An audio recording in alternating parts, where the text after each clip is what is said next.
శ్రీరామదూత హనుమాన్, శ్రీరామదూత హనుమాన్, శ్రీరామదూత హనుమాన్, శ్రీరామదూత హనుమాన్.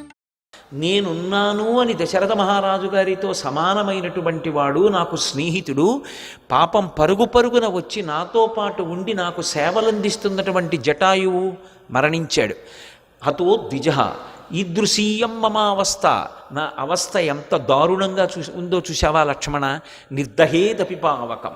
నీకొకటి చెప్పనా, నా శోకము ఎటువంటిదంటే లోకంలో ఏ వస్తువునైనా అగ్ని కాలుస్తుంది, కానీ నా శోకం అగ్నిని కాల్చేస్తుంది. ఇన్ని దురదృష్టాలు ఏ వ్యక్తిని వెంటాడవు. దెబ్బ మీద దెబ్బ, దెబ్బ మీద దెబ్బ, ఎంత కష్టపడుతున్నానో చూసావా అన్నాడు. అయోధ్యకాండ మొట్టమొదటి శ్లోకం దగ్గర ప్రారంభమయ్యాయి కష్టాలు. బాలకాండ చిట్ట చివరి శ్లోకం వరకు సంతోషం. అయోధ్యకాండ ప్రారంభమైంది అంతే, సింహాసనం కదిలిపోతోంది అన్న సూచన వచ్చేటట్టుగా ప్రారంభమైంది అయోధ్యకాండ. ఇక అక్కడి నుంచి కష్టాలు. అయోధ్యకాండ చాలా పెద్ద కాండ. అయోధ్యకాండలో ఎన్ని కష్టాలు, అరణ్యకాండ ఎన్ని కష్టాలు, కిష్కింధకాండ ఎన్ని కష్టాలు. సుందరకాండ ప్రారంభం అవ్వాలి. కిష్కింధకాండ చివరి దగ్గరికి వచ్చేటప్పటికే అందరి కష్టాలు తొలగిపోతున్నాయి అనడానికి కావలసినటువంటి శుభవార్తతో కిష్కింధకాండ చివర ప్రారంభమై సుందరకాండ మొదలు ప్రారంభమైంది. రాముడికి ఉపశాంతి, సీతమ్మకి ఉపశాంతి, వానరులకు ఉపశాంతి, హనుమ కార్యసాధన చేస్తున్నారు. మహానుభావుడైనటువంటి హనుమకి శాప విమోచనమైంది.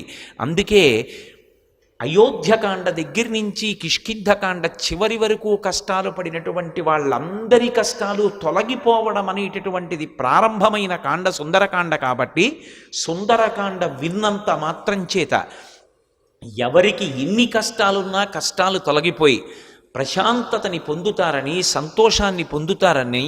అది ఎంతటి శక్తివంతమైనది అంటే సుందరకాండ విన్నంత మాత్రం చేత తరువుకొస్తున్నటువంటి అపమృత్యువు తొలగిపోతుంది అని. ఈ మాట చెప్పేటప్పుడు నేను పరమ విశ్వాసంతో చెప్తున్నాను. సభాముఖంగా నా వ్యక్తిగత అనుభవాల్ని ఆవిష్కరించడం నాకు ఇష్టం లేదు, కానీ నా జీవితంలో సుందరకాండ శక్తి ఎంతటిది అన్నది, తరువుకొస్తున్న అపమృత్యువు తొలగిపోతుంది అన్నదానికి పరమ బలీయమైనటువంటి సాక్ష్యములను నేను జీవితంలో చూశా సుందరకాండ ప్రవచనంలో.